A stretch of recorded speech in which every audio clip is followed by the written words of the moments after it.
Alright, so on the Forza subreddit lately, I've been seeing a whole lot of people asking, how do I drift? How do I get the best drift tunes? Does anybody have drift tunes for so-and-so car? So I decided to make a post a few days ago. I did, and it got, as you can see, it got a whole lot of attention. I don't think I've seen a post on this forum or on this subreddit get this many upvotes, especially not a text post. And with the amount of attention that this post got, I felt like I didn't give enough information to all the people who really wanted to get into tuning, who think getting into it is too vast and too difficult, because it kind of is. There's a whole lot of stuff that you have to consider when tuning your own car. Alright, so before I get into this, I want to explain and disclaim a few things to anybody who might have found this post not through Reddit by searching how to drift on YouTube, maybe, but number one, being good at drifting is not about having the best tune. I could tweak this car right here, I could tweak every aspect of it to make it drift as best as possible for me, and then someone else who's really good at drifting could probably, potentially, do better than me in a car that's almost stock. So it's really more about learning how to control your tune more than having a really good tune. Alright, secondly, I am not the best drifter, nor do I make the absolute best tunes. Otherwise I'd be number one on the leaderboards right now, which I'm not. But I simply feel like I'm well versed enough to be able to help you guys. This spot right here is my favorite zone, and it's probably the most popular zone. As you can see, I have a high score of 131,000, which is top 1% in the world, and it's place 150, I believe. No, 133 in the world. So I feel I'm well versed enough in drifting and tuning my own cars to be able to help you guys out who really want to get into it. Alright, third, this is probably the most important, and I probably should have started with it, but this guide is not for people who just want to get a tune and get 3 stars in every drift zone in order to get 100% completion. This guide is for people who really want to get into tuning, and they want to know every aspect of the tuning options and every aspect of the upgrades and how it affects your car and how you can use those different things in order to get the highest scores in all the drift zones. I will not be talking about all-wheel drive. I don't drift all-wheel drive. It makes drifting way too easy. It's not true drifting, no matter how you put it. It makes things way too easy, and people who use all-wheel drive are generally looked down upon by like avid drifters, people who have been drifting in the Forza games for a long time now. And it's just way too easy, so I'm not going to be getting into that. If you want to have an all-wheel drive tune, like I said, just to get 3 stars in every drift zone, go to someone's storefront, download a tune that's got like 4 or 5 stars, and just go from there. Fourth, not too much of a disclaimer, but if you guys are just looking to get a rear-wheel drive tune and get 3 stars, and you don't really want to get that deep into drifting, you can just go to my storefront. My gamertag is TE37s. I have 14 tunes up right now.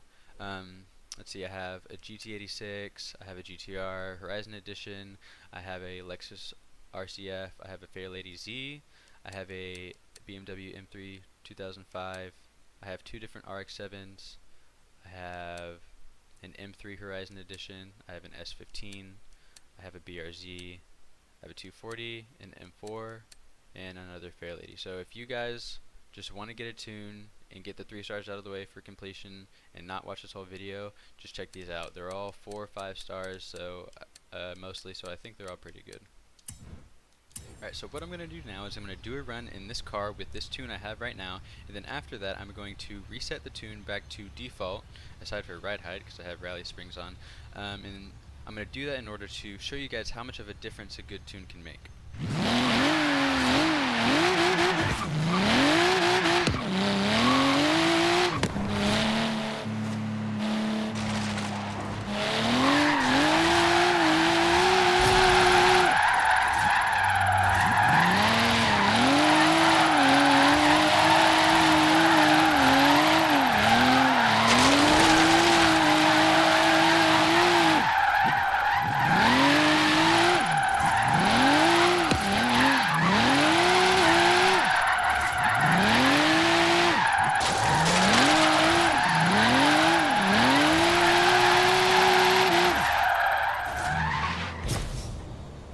There you go. Now I'm going to head back to the top, and I'm going to reset this tune back to stock.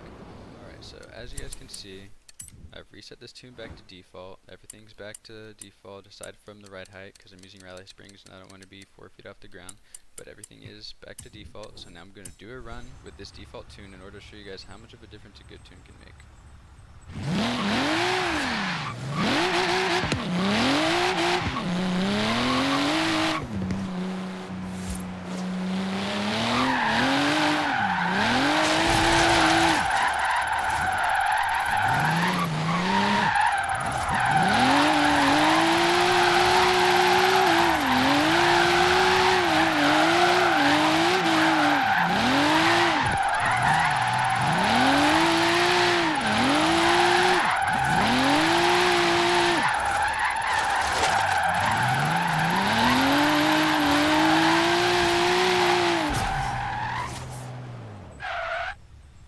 Not the best of runs, but as you can see, the car snaps back way too fast and it can't get and keep as much angle as the tuned version can.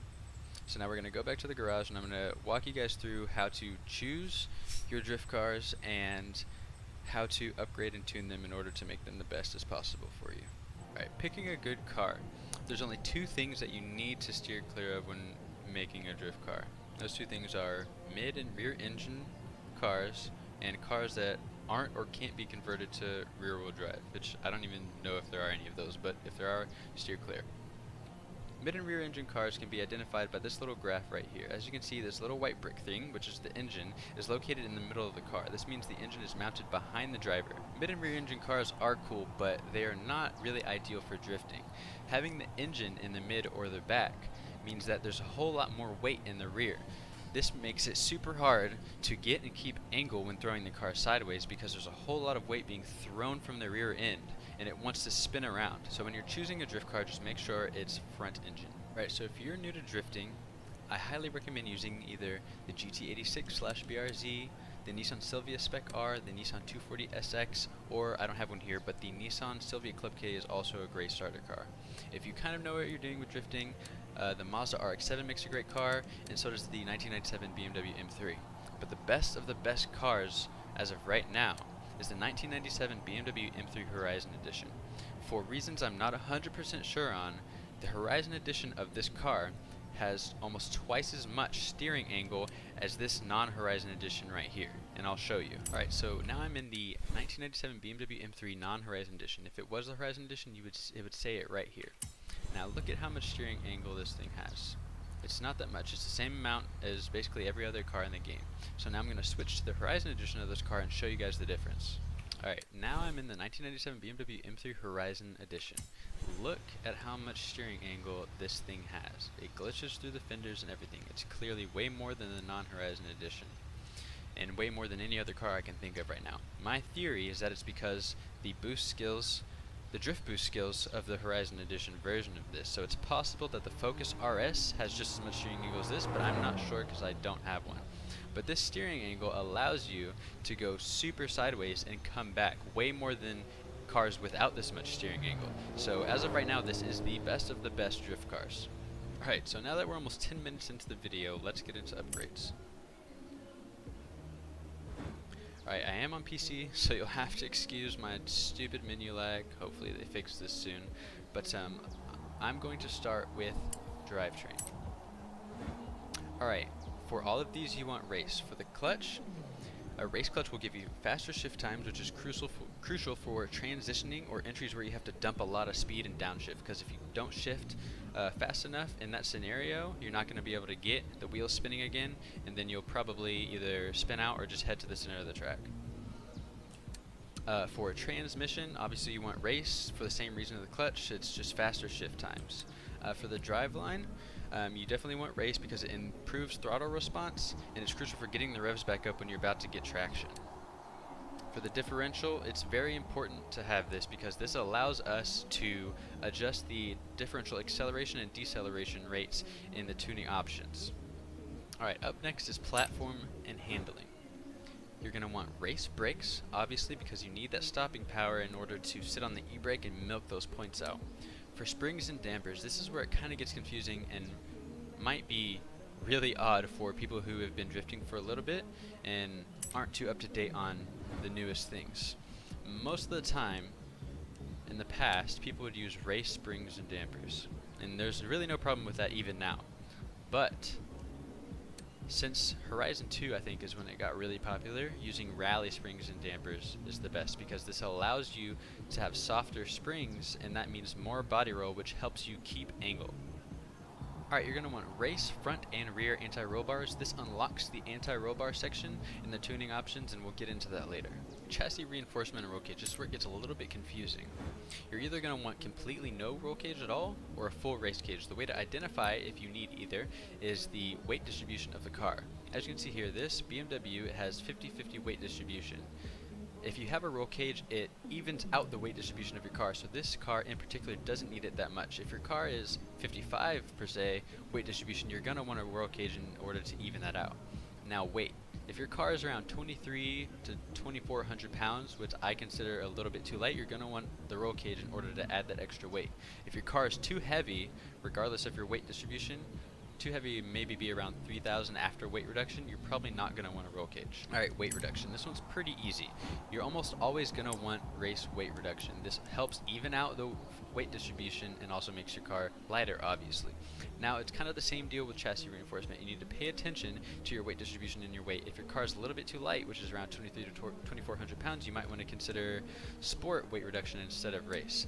If your car is too heavy, you definitely want this. Alright, for aero and appearance, I'm not really going to get into this too deep, but the only thing you need to avoid in here are the Forza versions of the bumpers and wings, etc., because these add more grip to the rear. If you want, you can add these and mess with the tuning options that it provides, but I have never really done it and I don't find it necessary. Alright, conversions. This is where a lot of preference comes into play. I'm going to start with body kits because it's pretty easy to explain. The body kits in this game allow you for a higher max tire width, so you're always going to want the body kits, and they're really sexy, so why wouldn't you have one? The drivetrain, you're always going to want rear wheel drive. Alright, for the sake of speed in this video, I'm not going to go over the differences between every single engine option. If you really want to know the differences between i4, i6, boxer engines, V6, V8, V10, and V Alright, so I'm not going to go into the differences between every single engine type in this game. If you really want to know the differences between i4, i6, boxer engines, V6, V8, V10s, and V12s, all of that information is on my Reddit post, which I will link in the description. But for the sake of speed, like I said, I'm just going to go through the three options right here. Stock powertrain, it's a pretty linear power band. As you can see, the green line is pretty straight. This 2.6 liter i6 right here is, like it says, TT, that means twin turbo, so it has turbos. Turbos introduce turbo lag, which is why this green line right here goes gradually up until a point where it hits what's called max boost.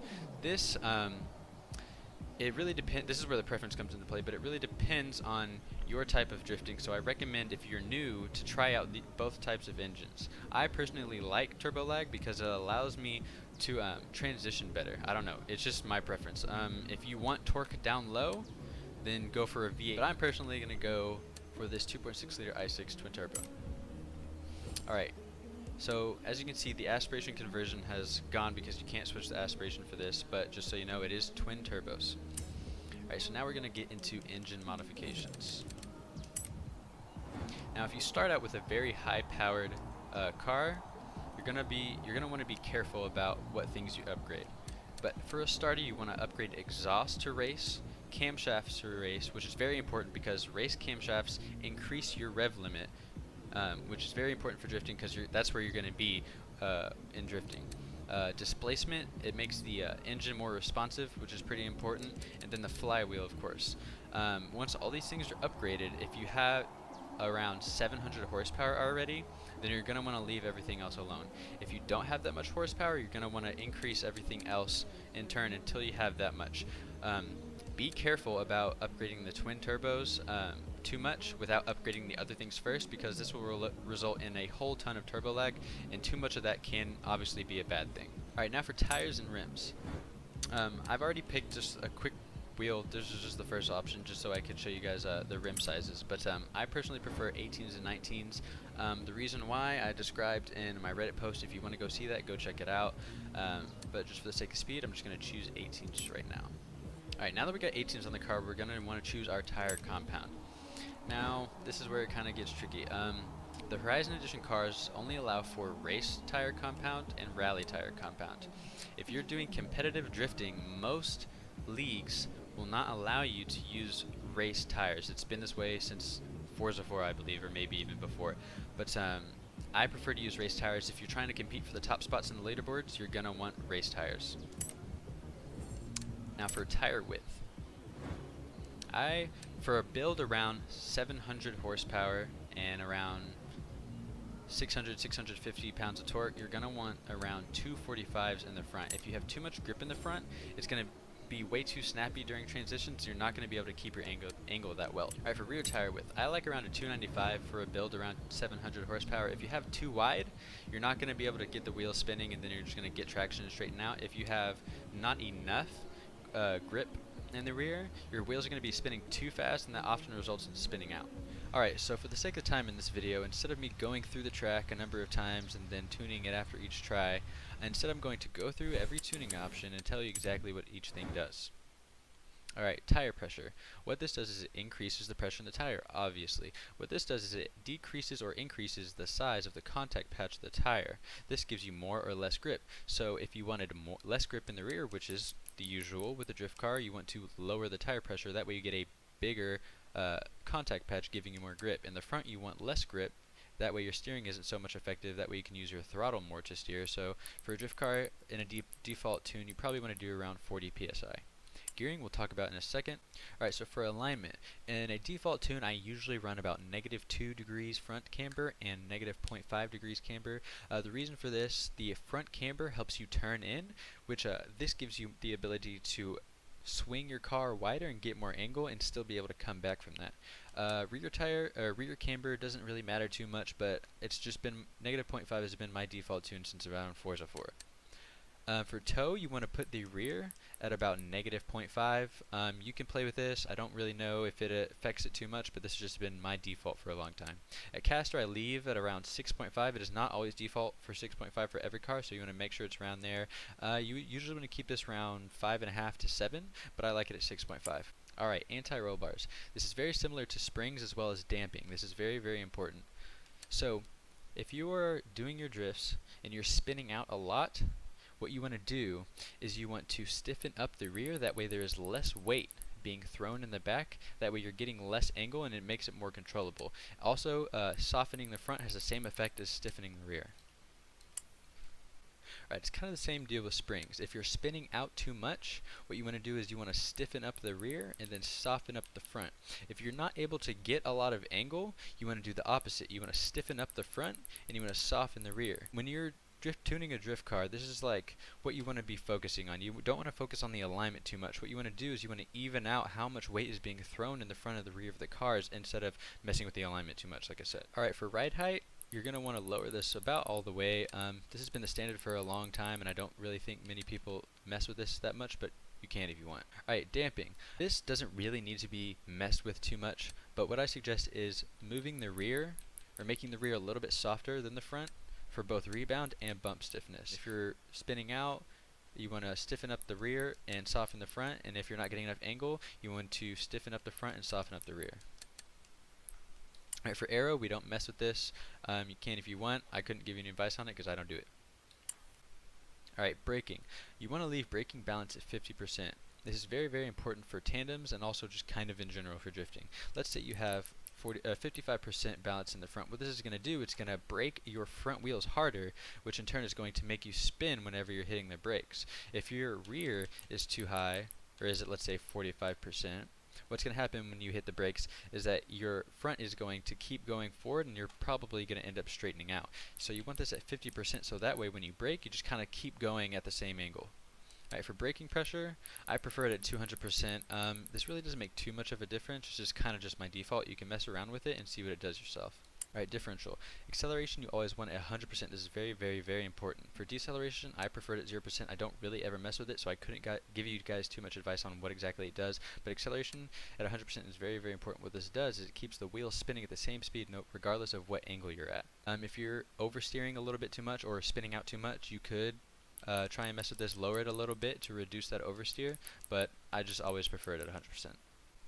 Alright, gearing. A lot of the time, this doesn't need that much adjustment. Usually what I do is I will shorten the final drive a little bit, and then I will take the third gear, and you see the top of the third gear line that's now pink. You want to move that to where it's around 100 and let's say 40 miles an hour, which I guess would be around there. Um, and this is for a build with around 700 horsepower. If you have more or less, you just got to play with it until you find the right amount. Usually what I do now is I bring the other gears closer towards the third gear, which is my main drifting gear. So I bring in fourth, I bring in fifth, and I bring in sixth. What bringing them closer does is it makes you able to downshift or upshift quickly and still keep the wheel spinning if you need to take a tight turn or if you need to go wide. If you ever find you're bouncing off the red line too much, what you want to do is you want to take your final drive and move it to the left. What this does is it increases the speed that your tires have to spin at to reach the max RPMs of that gear. If you find that when you're drifting and you're nowhere near the red line, what you want to do is you want to take your final drive and move it to the right. So what you want to do is you want to find that happy medium between lowering it and raising it. If you're bouncing off the red line too much, that means your power output is very inconsistent. And if you're nowhere near the red line, that means you're very, very close to gaining traction and ruining your drift. Alright, so now you hopefully know just about every aspect of drift tuning. If you guys are confused about anything or have any questions, feel free to comment on this YouTube video, or preferably comment on my Reddit post where I'm pretty active. If you post there, I'll get to you pretty quickly. If you guys want some one-on-one help, feel free to add me or send me a message. My gamer tag is TE37s, and I'll see you guys on the leaderboards.